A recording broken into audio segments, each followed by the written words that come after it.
welcome all here in the lecture hall and also welcome at home remotely. So this is the NCT Data Science Seminar and also a joint event with Alice Life Heidelberg. And we are happy to have you here today, especially our guest speaker. It's Stefan Bauer. And welcome also to Ulrich Köthe, and he will do the introduction. Thank you very much. Okay. Yeah, this is Ulrich Köthe speaking. I also welcome our speaker today, Stefan Bauer, in the name of the Alice Heidelberg unit. So we are very glad to have him here, talking about the news in causality research. So like 10 years ago, everyone thought that would be the next big thing. But then Stefan did not have a small influence showing that it's not that easy as was believed maybe 10 years ago. So showing some impossibility theorems, for example, and also some new ways of solving the problem. So Stefan graduated from the ETH Zurich with his doctoral thesis, which also won a prize, and then went on to Tübingen and learned everything about causality in Bernard Tscholkov's school of thinking. Then had a group leader position in Stockholm, and now is in Munich. And the stage is yours. Thanks. Thanks a lot for the very kind and nice introduction and for hosting me here. I already had some amazing discussions yesterday and wanted to thank Julio and Pablo and Sebastian for inviting me. And in the morning today, I was discussing with Olli Stegle and Kai, and it's pretty amazing the kind of research you do in Heidelberg, and I stay the afternoon till the evening today. So if you want, I would be more than happy to discuss more and meet more people. Unfortunately, we had last week a cyber attack on our IT system, so if you want to contact me, please use my former email address at KTH, or reach out on Twitter, or just talk to me after the talk. Unfortunately, I can't access my Helmholtz email account. So if you wrote me before I came here for a meeting or discussion, I unfortunately couldn't access and couldn't answer any of these. That was already from the introduction, and then I would like to start. And I know it's an outdated slide, but I think I want to use it to illustrate a little bit some of the problems we have and why I believe it's still interesting. And what you see here is a classical causation versus correlation plot.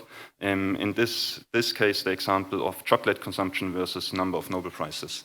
And what you see here is basically a strong linear correlation, and you see that in particular, you see that Switzerland has better chocolate than Germany, and that it helps to be Swedish for winning a Nobel Prize.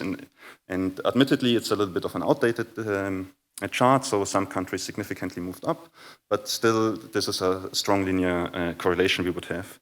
And there were even afterwards additional studies, so there was a very nice Nature paper from Terence Sainovsky and a couple of Nobel Prize winners where afterwards they were asked, well, do you eat chocolate, or what was the influence of consuming chocolate? And it's surprising. Some credit their Nobel Prize to eating chocolate, and some say, well, maybe they would have won too if they would have eaten more. So even there's not like a consistent answer. But it's a fun article to read. And now you could argue, okay, well, what is even the problem to differentiate there, and what would change in the time of large language models? So we probably would go to the internet and then check for scientific articles. Here, for example, there's a double-blind, placebo-controlled, randomized trial of the effect of chocolate consumption on, let's say, neuropsychological functioning. And it's a surprisingly hard problem. So a large language model would probably be able to search the internet at some point, find these articles. But even there, it's difficult. So here they for example, they don't directly measure like a significant effect. Part of the problem is that apparently it's still hard to find very good placebos for chocolate. So you realize it's not the right thing, so you stop eating it, and it might affect the studies. But even in these trivial cases, the answer is actually non-trivial. So, for example, you can ask ChatGPT and say, okay, does eating chocolate increase my chances of winning a Nobel Prize? And you can even spin it back and forth, but at least there the answer is that basically it's unclear. And why I pointed it out is that it's a surprisingly simple question in the sense that opposite to, for example, smoking cancer, where you can't do a randomized placebo-controlled clinical trial, in chocolate we can at least do it. Like I can give half of you chocolate, I can give the other half of you chocolate, chocolate placebo and see what happens. But even then, even if we allow for that, it's a surprisingly hard problem, which most likely won't even be solved by the fact that you might have access to all of the internet. And that is a very trivial example of a two-dimensional case, so a two-dimensional plot. And now I hope, oh, how does that work? Okay, so that was a two-dimensional plot, and on the right, I hope, okay, sorry. So it's a nice video. So basically what it does is showing, you can check the link afterwards. It's basically a video of someone cleaning a room, and then there are cyclists on a TV screen while he's cleaning the TV, and he lifts the TV up. At the same time, everyone in the TV screen basically crashes. So the question is a little bit, in higher dimensional settings, it's surprisingly hard to find these examples which are convincing to humans. So this plot on the left, it's relatively easy to say, okay, there's probably an underlying factor like wealth of a country, ability to invest in education, where you find and can debug correlation versus causation, but in higher dimensions, it's surprisingly hard. I unfortunately don't know enough examples where we have these typical plots from the left in videos, for example. So if you know very good videos where there's this effect of correlation does not imply causation, I would be very happy if you share them. I think that would be a very interesting study. Okay, so now how does that again work? Okay, and now for causality, there has been an amazing success, like as mentioned, roughly 10 years ago. So the first was Judea Pearl winning the Turing Award for his fundamental contributions to artificial intelligence through the development of calculus for probabilistic and causal reasoning. And in 2021, Guido Imbens and Angrist won the Nobel Prize in economics for the methodological contributions to the analysis of causal relationships. The Nobel Prize in economics was shared, but it's basically a Turing Award and a Nobel Prize for causality already, which is kind of very amazing for the field. Yet a year, or at the same year, where Guido Imbens won the Nobel Prize, he and Judea Pearl actually had a very interesting conversation in a couple of papers back and forth, and of course that slightly continued on Twitter and is still online a little bit, where they basically attack these two, and it's becoming apparent that causality is basically split in two different communities. So one is focusing on cause-effect estimation, where you assume a fixed model and are interested in a parameter estimate, for example, and the other one is more based on the do calculus from Pearl, where you try to do causal discovery. So one is you want to learn the model, and the other one is basically I assume a model and want to get a good estimate. And here, for example, the criticism is that for causal discovery, in the book of Y, we only illustrate very toy-like models, similar to this chocolate versus Nobel Prize consumption, where we have two variables, we understand there might be a hidden confounder, and it's at most these three variables. And so this is a couple of interesting papers, and there's even more criticism. And for this, I actually would reference you to very interesting interviews. I cite some of these quotations in the next couple of slides as well. And it's basically some of the superstars in causality giving answers to a scientific editor, I think, of where the field, how the field developed, what their experience was. And so it's very interesting from their perspective. And for example, on the left, we see that causality won these Nobel Prizes, and on the right, basically, Don Rubin, who's coming more from this potential outcome framework, he says that causal discovery is just a topic for cocktail conversation. So it's a very condemning, very clear statement that there are only toy models, it doesn't work, and it's not even worthy of a scientific discussion. And to some aspect, I think this illustrates the split somehow in this community, and to some extent you can indeed say that for causal discovery we we flagged a little bit of these success stories. And one of the big hopes now is that, for example, for genetic networks or these perturbational data, we can show some of the applications where this is indeed useful and where indeed it makes a difference. So this is part of the motivation for today. And what I do now a little bit is I give a brief introduction to causality, and then I present an approach for feature selection, which is not causal discovery. So it's solving a significantly simpler problem, but it's one of the few approaches I know where basically a cause-effect approach, which was on one side of this divide, was used for structure search or for a subproblem of structure search, and where we can see very clearly what are frameworks, when this is even possible from observational data, and I find that very interesting. And I think it's a couple of recent papers in that direction which make that interesting. And then hopefully afterwards I will still be able to talk about experimental design, but I have to see what my timeline for that is. And for both projects, I will mention it clearly, there are a couple of things we believe which are great now and work well, and we have a good understanding, and we search for collaboration partners to bring that more into the biomedical field, because we indeed lack a lot of the domain knowledge, and that is unfortunately very important for the validation of these approaches. Okay, so here, just as a quick primer, so for causality, what is the main question? It's basically what would happen if I do an intervention. So you are not interested in basically getting a prediction at the chocolate consumption within a certain value you already observe, where you can necessarily plot the line, but you are very much interested what would, for example, happen if I change the chocolate consumption to, let's say, 150 kilogram per capita. So I move completely outside to the right of this chart.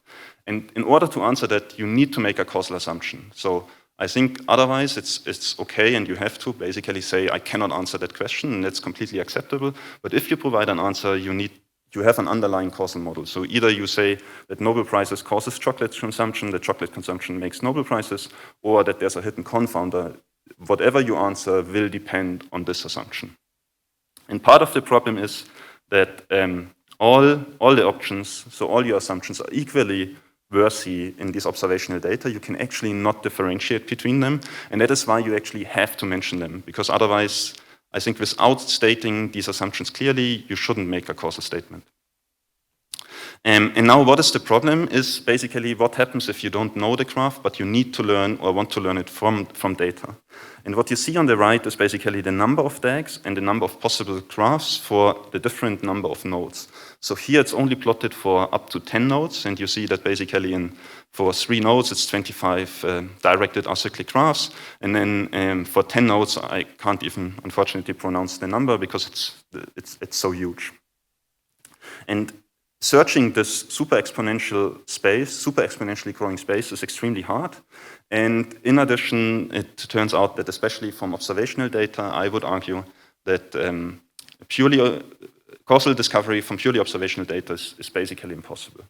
I think you need very strong assumptions, and it's very debatable if these assumptions are valid to do it from observational data alone. And there's the big hope right now is that basically if you can move away from just observational data and get, for example, interventional data in addition, this becomes much more possible, and that with this recent advances of deep learning, you can actually search efficiently in the space. And for this, we gave recently an ICML tutorial with Rosemary Kay, and I put the link on the bottom of the slides, and part of it I actually take in this introduction. So for structure learning, you have this super exponentially growing space of DAGs, and there are 2 ways you can basically identify the causal graph.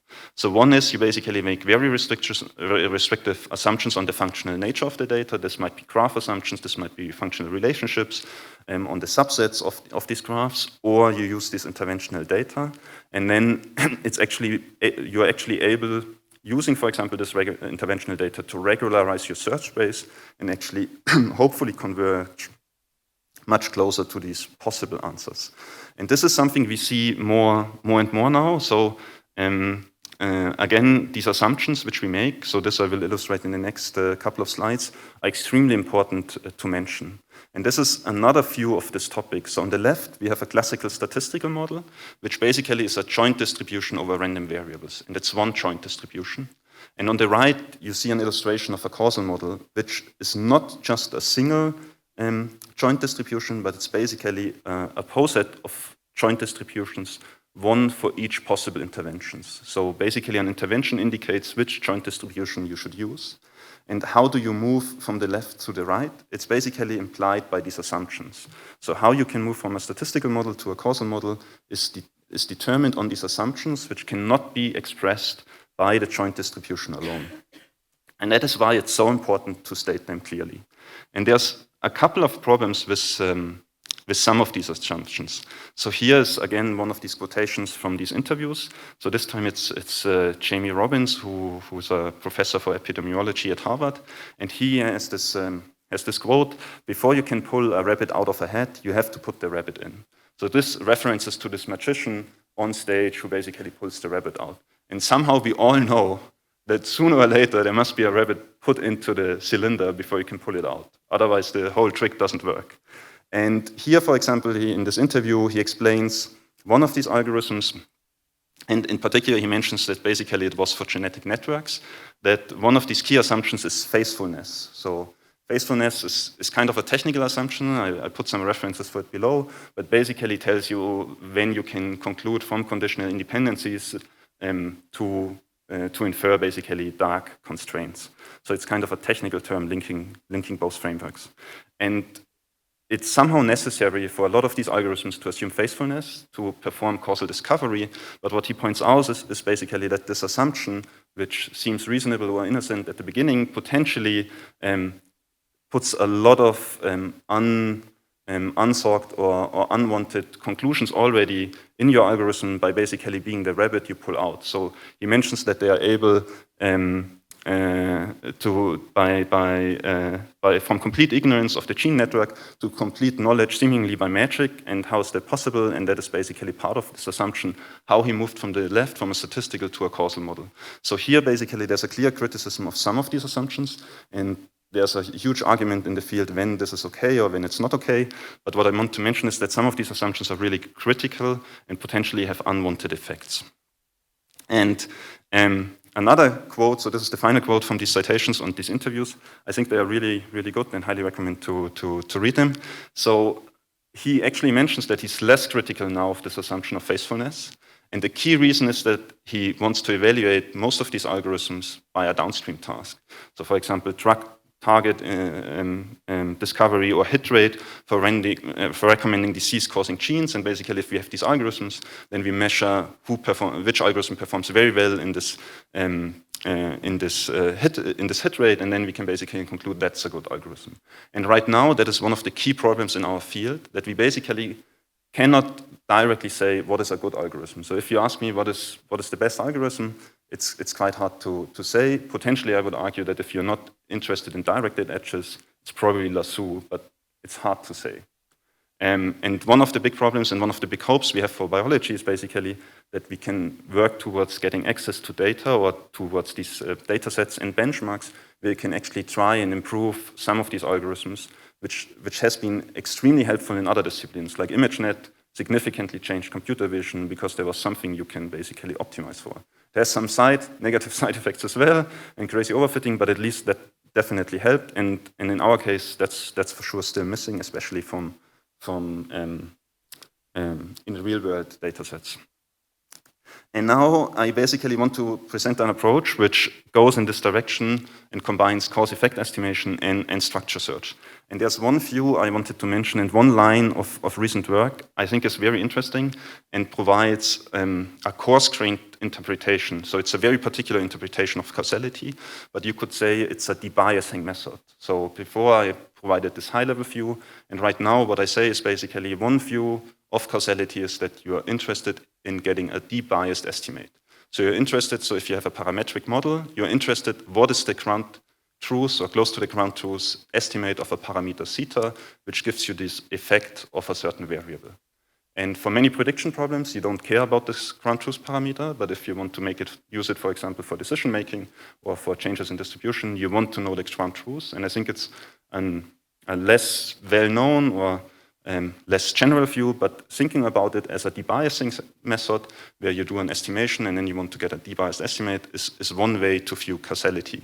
Because it likewise comes with a different trade-off. It tells you you're interested in debiasing, not necessarily in getting a variance reduction. So it's very clear what you optimize for and that there's a side cost.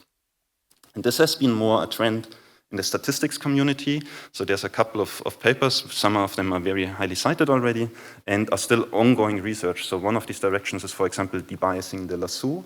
So we know that the lasso, this L1 regularization, is very powerful. It's one of the best understood methods. But admittedly, it introduces some regularization and some bias because you set low values to 0, which doesn't necessarily imply that this is true. Like you do that for multiple reasons, partially because you have an underdetermined problem. But then in decision making, you want to correct for this regularization term you introduced to solve your problem. How can you do that? And there are some very nice statistical papers. They are not that easy to read in the sense that they are really written for statistics. For the statistics community, which you already see, Annals of Statistics are 2 papers referenced here. But I think it's a very interesting direction, and I will discuss this double or debiased machine learning a little bit more in detail. And interestingly enough, that is why I point the paper additional out. These papers are quite connected to conditional independence testing as well, and we know that conditional independence testing is hard, so you shouldn't do that and use approaches based on conditional independence testing necessarily for causal discovery. And interestingly enough, I think it's kind of a rediscovery of methods developed in the 80s and 90s. So one of these earlier papers is this root-end consistent semi-parametric regression. And what I present now is basically something very similar. I don't necessarily claim novelty in the method. That you can do that was basically mentioned both in at least 2 of these papers, in the double machine learning and the hardness of conditional independence testing. It was mentioned that you can use the same method for search, but it wasn't explicitly shown, and my guess is that even in the 80s, they already mentioned it. But I find it nevertheless very interesting. Let me see. Okay, so here here's basically the problem of double machine learning. So this is the paper I mentioned before. So assume that you have a problem in high dimensions and you have a target variable, let's say y, and then a particular variable, which is called d, where you're interested on the effect of d on your target. So let's say, for example, y is your income as a company, and then you want to understand what is the effect of a marketing action, or what is the effect of, let's say, an interest rate hike or something like that. You want to estimate this parameter which gives you this effect of this variable d very well, while at the same time you know you have access to basically an Excel sheet where we have hundreds of variables which might all be correlated with your variable d. And so what are possible solutions, what you can do? Well, one thing is you just ignore all the x's and you just do a regression for basically estimating one parameter, which is what is the effect of d on y. But you know that you excluded multiple variables. This will be a biased solution. Another solution is basically predict y given d in the first step, then try to fit an additional model on the effect of x on y, and then iterate until convergent. But this again will give you a biased estimate.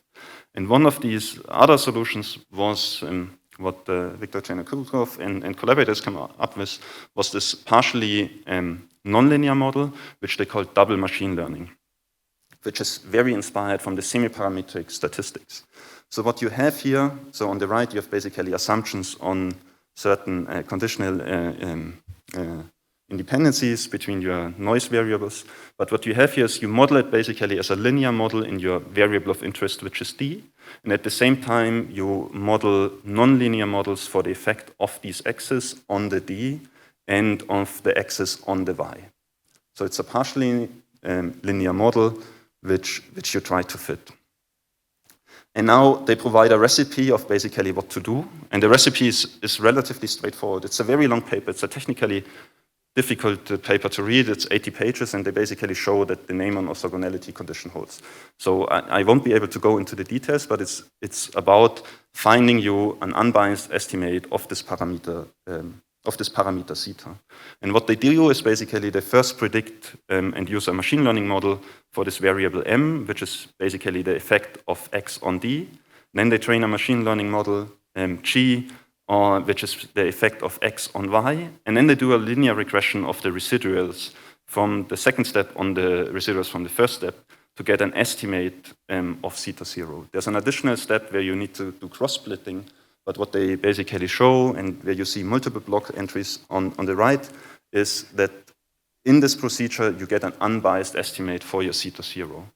And that's kind of an interesting problem formulation, which is already highly picked up. And why is it called double machine learning? It's basically called double machine learning because M and G can be nonlinear machine learning based models. So potentially, I think in theory, only lasso is valid for some of these assumptions, but potentially you, and what we use as well, is you can put in a random forest or a neural network for estimating this, using somehow combining machine learning with classical statistical inference for an unbiased estimate.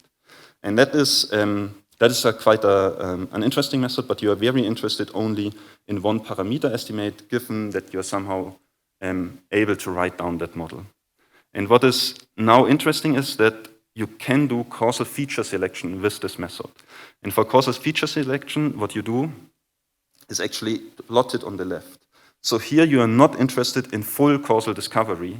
So you're only interested in the direct causes of your target variable y. So you have y, and then you have these direct causes. In this case, on the left, it's x1 and x2. And then you have an arbitrarily complex network afterwards, upstream, so to say. And why is that interesting? I think it's interesting for a couple of reasons. Multiple times, I think you're only interested in these direct causal parents. One of the reasons is that they have a really direct effect on your target variable. If something is far away of your target variable, it's pretty unlikely that if you intervene there, you will have significant effect on the target. So in principle, you would like to have these x1 and x2 variables because they are directly connected to this y. And what is interesting about this problem is you're robust to hidden confounder on everything basically, on all the and all complexities you can imagine on this network between the covariates. So previously, you have very strong assumptions on causal discovery, for example, acyclicity. Many methods assume linearity. And here, you only assume right now linearity in the direct causes on y, and everything else can be arbitrarily complex, nonlinear, and so on. And that is kind of a very interesting setting. And what is interesting is that you can use double ML pretty much out of the box for feature selection for identifying these x1 and x2. And the interesting result is that if you basically do search through all possible features by basically doing two-stage regressions each time, where you put your one of these x's in these regressions for M and G in this double ML. And what you can show is that a particular variable is a direct cause if and only if your conditional covariance is non-zero. So you basically run it for each variable, you check if the estimate is 0 or not 0, and if it's 0, it's not a direct cause. So it's kind of relatively straightforward and scalable to implement, and you only need to do some form of normality test or t-test to decide if something is 0 or not. And this is what you see here. So this scales extremely well because you only basically need to loop through your variables once, and you can do that for 1,000 variables relatively efficiently. And here again are some of these necessary assumptions on when this works. So some of these assumptions, what you need to have is basically that your noise is additive and exogenous and independent of these features. I think that is a somehow standard assumption in causality. I think that is not the main problem. Then you assume that there's a linear effect of these direct causes on your target variable. That is somehow a strong assumption, but there are already papers now from Viktor Chenarchukov's group and so on that you can do that non-linearly. And the strong assumption is that y has no direct causal effect on any of the features. So there's no loop of y back to the features x of these covariates. It's a very strong assumption. It's hard to check directly. What you can see, some of these applications would be that, for example, y is a phenotype, and then which genes cause this phenotype, and then you would imagine that the phenotype doesn't cause the genes. But that is a strict assumption, and it's part of where the magic happens. Because you basically remove a lot of the cyclic relationships between y and the axis. Your problem becomes much simpler, and you make a trade-off for this, for basically allowing then acyclicity between these covariates, hidden confounders between these covariates, and you don't need any of these other additional assumptions. So this is kind of neat. But you can't do full causal discovery with that, because your assumption that y has no children implies that you just can't do it iteratively for each node, because then if the next node is not allowed to have children, at some point you basically have a trivial graph where everything is independent of everything. So that you don't want to do. But I think for observational data, you can show that this is for identifying these features, like these three assumptions I mentioned, are kind of necessary. So you can show that, and that is kind of interesting.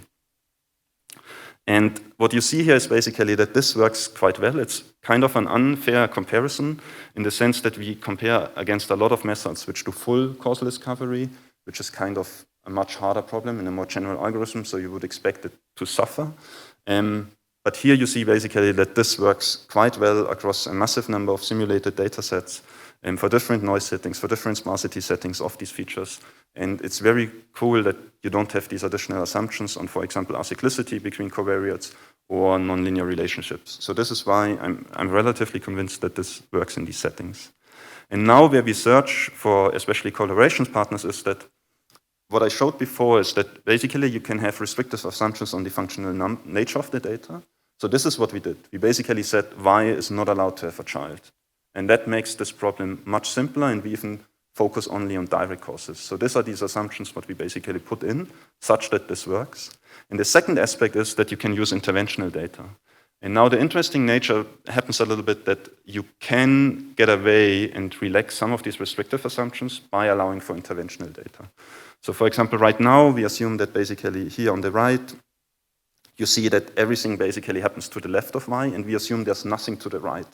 But if you allow an intervention on y, you can immediately say that you basically can remove everything to the right of y. Because if you intervene, you basically see what changes, and then you can remove that from your set of covariates, and then run this step again. So if you have, so it's kind of an ill-posed problem, because we have a method now which works quite well, and we don't have, there are some problems where this is interesting, but if you have a real-world application where some of these aspects can be verified, where this is indeed, for example, a problem where you can either intervene on the phenotype, let's say, or you know that the phenotype y has, or the variable y has no children, this is kind of an interesting algorithm to play around, because it's theoretically very clear. You have necessary conditions, you have convergence rates, you have valid confidence intervals. You have a lot of these things, you have doubly robust properties by just simplifying this problem a lot. So you don't do full causal discovery, you make one of these assumptions here that y has no direct causes effect, and then you can show that for this specific subproblem, this is something which actually works. But it's a very specific subproblem. So now in the remaining time, I actually want to, and for this, if you're interested in this problem, we are very excited about that approach and actually search for collaborators, especially in biomedicine, which would be interested to apply that. And now there are a couple of things I still want to talk about for full causal structure discovery. Before we only used observational data. I think for observational data alone, full causal structure learning is a little bit out of scope without these assumptions. So you need to restrict your problem to, for example, feature selection, and then it becomes possible. And otherwise, you need interventional data sets. And generally, if you're interested in full causal discovery, there are these two different and competing approaches. Some are basically in this category of constraint-based approaches, where you can perform a lot of conditional independence tests, which was already shown to be difficult and hard. And the other approach right now is score-based approaches, which is right now very popular, especially with these neural causal models. But there's another viewpoint how you can look at the problem, and this is basically a different separation. And the way I want to mention is that I think the supervised frameworks, they are slowly taking over across a wide range of problems.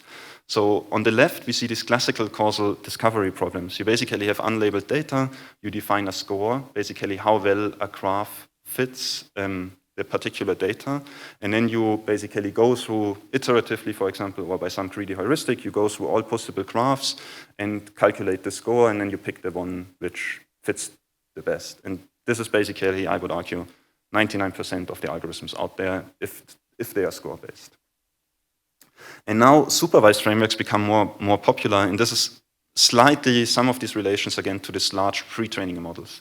So what performs incredibly well, and there are only 2 papers to the best of my knowledge, one from ETH and one from DeepMind, is that you basically simulate all possible graphs and you create a synthetic data set. So you basically take, let's say if you have 3 nodes, you generate all possible 25 graphs, you simulate all possible noise scenarios, and then you have a data set which basically covers your space of 3-dimensional graphs, and you train a neural network basically which gives you a mapping from the observation to the graph.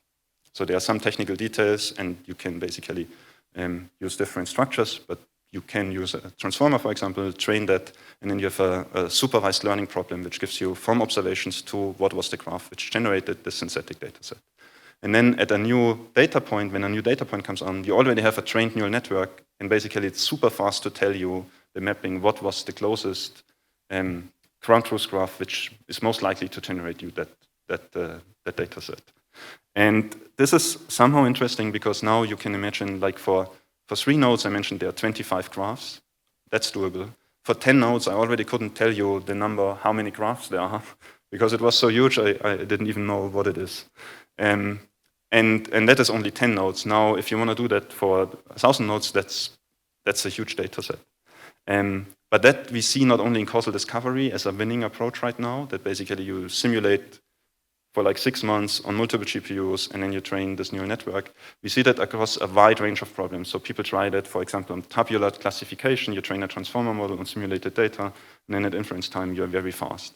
It's kind of cheating a little bit in the sense that you try to be in distribution always. You try to cover your space with all possible simulated data sets, and then at inference time, you basically hope that you map it. And there's no theory for that, but it works surprisingly well. And it's a mixture between being frustrated that something like this works so well and you don't have theory, but empirically, that's a very strong method. And it's just getting better in a sense that you can keep, if you have the industry resources, you can just keep up your GPUs running it and running it and running it. And for many problems, I would even argue that this is sufficient in a sense that we tried a lot of approaches, for example, for gene network inference, and tried to infer 1,000-dimensional graphs, but then when we give collaborators then this 1,000-dimensional graph, it's a little bit too tough to even interpret it. So at some point, I guess you don't even care anymore probably about the graph structure because it's so complex and huge that in any case you can't necessarily interpret it afterwards anymore. But I wanted to mention that explicitly because I think that is one of the trends we have right now where a lot of the field is working empirically. That is surprisingly stable to train, it's surprisingly robust, and it works empirically very well. So if you're interested in one of these approaches, try some of these supervised frameworks out. And then I wanted to mention, so this is still one of these remaining overview slides, what are the hopes for combining deep learning with causal structure learning? And I think there are 2. One is that basically you can avoid this discrete search spaces by using gradient-based optimization, and you get basically more complex relationships between these variables, so these functional relationships can be arbitrarily complex. And the second aspect is very interesting as well. It's not clear yet how useful that is, but you basically learn a distribution over graphs. It's not necessarily always a posterior model, but it's some form of distribution over graphs, which potentially could be very helpful for experimental design or for exploration. Right now, even if you would get the true posterior, it's always hard to evaluate how useful these uncertainties or posterior models really are. And there are multiple alternatives like ensembles, like bootstrap models. So this is a whole open topic which will actually prevail. But this is an interesting aspect, I think, what people hope about. And yeah, I think I mentioned these 2 slides. So why do these neural causal models actually, how do they connect, or what is the underlying high-level heuristic for that? And one of these connections between causality, deep learning, and generalization is the insight that causality is a lot about factorizations of these joint distributions. And the insight is basically that the right factorization will lead to a faster adaptation. So this is again a heuristic, so we don't know if that is necessarily true, but we assume it's true. And this is illustrated on the right to some extent. So assume that, for example, you have the event that it rains and the event that you open the umbrella. Then the cause effect, like the right factorization, is very clear. But assume now that there's, for example, a change in the weather, then you would need to update your probability that it rains. But your mechanism, the mechanism which is I open the umbrella given that it rains, will stay fixed. So you will only need to update one factor. But if you have the wrong factorization, you will need to update both factors. Now it's a very crude heuristic that updating two factors takes more samples than updating one factor. And it's not even clear if that is in a range where it is measurable. But that is basically one of these assumptions. And what people tried now, and which was pioneered by Yoshi and Mila in his lab, is basically use the speed of adaptation as a learning signal to identify the model. So if you have multiple interventional data sets, you basically sample a couple of graphs, you check which adapts faster, you keep that one, sample again an intervention, you check which of the possible solutions adapts faster, and so on. And with enough interventions, you clearly get to the ground truth model, because if you have enough intervention, there's only one possible solution in the end if you intervene on everything. And this is basically one of these examples. There's now a wide range of possible models, and there are a wide range of different scores, very different optimization strategies. But basically, you do this iterative loop where you sample graphs. You basically take as a reward the speed of adaptation or the robustness or different scoring mechanisms for checking which graphs you prefer. And then you update your graph sampling, and you keep doing that until convergence. And you get some distribution over these graphs. And before the purely supervised approaches came up, this was the state of the art on the simulated data sets. Now the supervised approach would lead on most of these data sets, I would argue, which are on most of these synthetic data sets, we can evaluate it with some form of graphmatic. And now why is that interesting? And so this is basically the remaining of the talk. What I want to talk about is especially experimental design for causal discovery. So right now, we always assumed that we have some observational data and we have these interventions given on which we can test it, but we didn't necessarily create the interventional data set. And one of the frameworks to basically combine these models, which is very popular, is this framework of Bayesian optimal experimental design, where you basically try to maximize the mutual information of potential outcomes given graph structures and parameters, and where you have some observation, some data, and then need to decide on the experiments, basically where to intervene and what to intervene on. And there are a couple of interesting problems, I think. One of the interesting aspects is that these, it's not necessarily theoretically valid already, but for example, because you have a distribution for most of these neural causal models, you can somehow, even if it's theoretically not clean, you can somehow just combine it in this Bayesian optimal experimental design by pretending that the distribution inferred is your true posterior. So somehow you can combine these frameworks and then have a pipeline for this experimental design.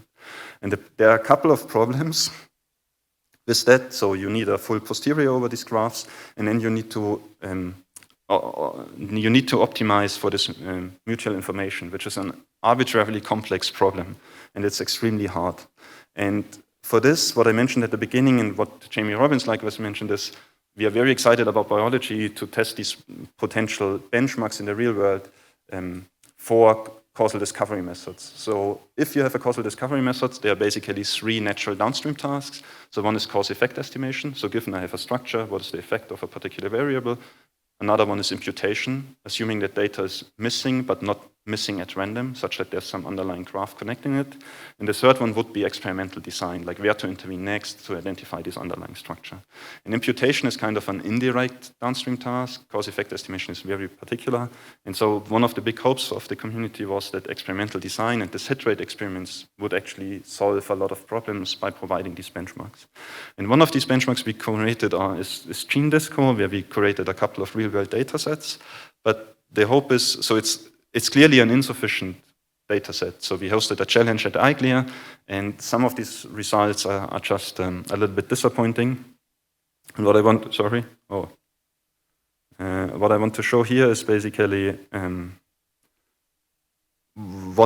part of the problem is. So I mentioned that there's this Bayesian optimal experimental design framework, and it's very related to active learning. So on the left, you see one of these leading approaches. It's a very cool paper from Andreas Kirsch in Oxford with Johan Gall's group, which is batch-balled. I think it's one of the first paper which uses batch experiments. And it's trained, so the plots you see here is trained on the extended MNIST dataset. So extended MNIST is basically MNIST, the numbers, plus some handwritten letters. So it's more complex. And on the right, you see this dataset, so in small resolution. But it's surprisingly clean, right? Like for you should be able, like, you know, there's a U, maybe that's a 5, maybe that's an E. Like, you're fairly confident in what these numbers are. And on the left, you basically see an active learning strategy. So you see the accuracy, you retrain after each sample, and then you sample new, so you get new data sets, you train a model on top on classification, and you basically see across this acquired data set that the accuracy improves and improves. But what you likewise see that on this data set, on this very clean data set, it's surprisingly hard to like even differentiate between a random strategy and kind of a leading approach from one of these leading groups in the world. Like random is surprisingly close to these models, at least the confidence intervals are not overlapping. Yeah? It's no surprise.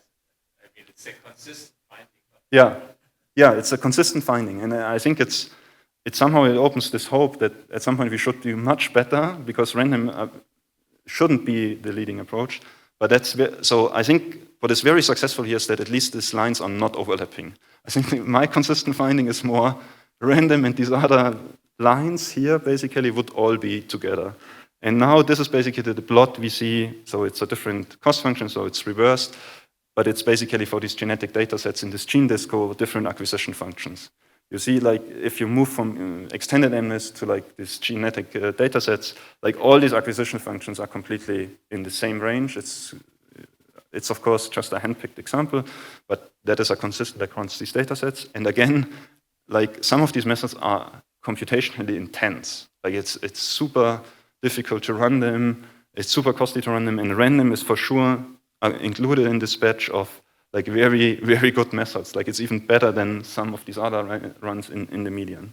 So this is some of the problems we find. And some of these other problems we find is that if we want to do experimental design and Bayesian optimal experimental design, the first problem we need to solve is get a good posterior over causal graphs. And what we see here is some of these neural causal models applied to this Reproglay data set. There's multiple interventions. And unfortunately, we never really got that to work as of now. So somehow you would imagine it's a genome-wide knockout, it's thousands of interventions. You should be able to do well. And here on this plot, it looks like we beat scenic and all these other methods, but it's just one cell line. And if you go to another cell line, it looks completely different. So somehow we don't get these consistent trends. Correlation performs quite well. And what seems worrying is that the more well-known and well-studied a cell line is, the more links are reported.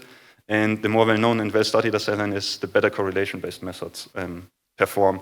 So it somehow seems that we do exploration by correlation and not necessarily by causation. Might be a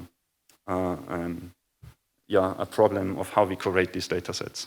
So some of these open questions we are very interested in, and with which I would like to conclude, is basically how can we validate some of these causal models and some of these causal approaches. So we need some benchmarks and data sets, and biomedicine seems the closest for that. We tried a lot with robotics, but it's very hard there as well. And how can we actually consistently and significantly beat random acquisitions in experimental design? I think on both approaches, we need to move forward. And with that, I would already conclude, but I'm around the whole day, so I guess some of these aspects were quite fast, but if you're interested in discussing in detail, please send me an email, and would be more than happy to meet you.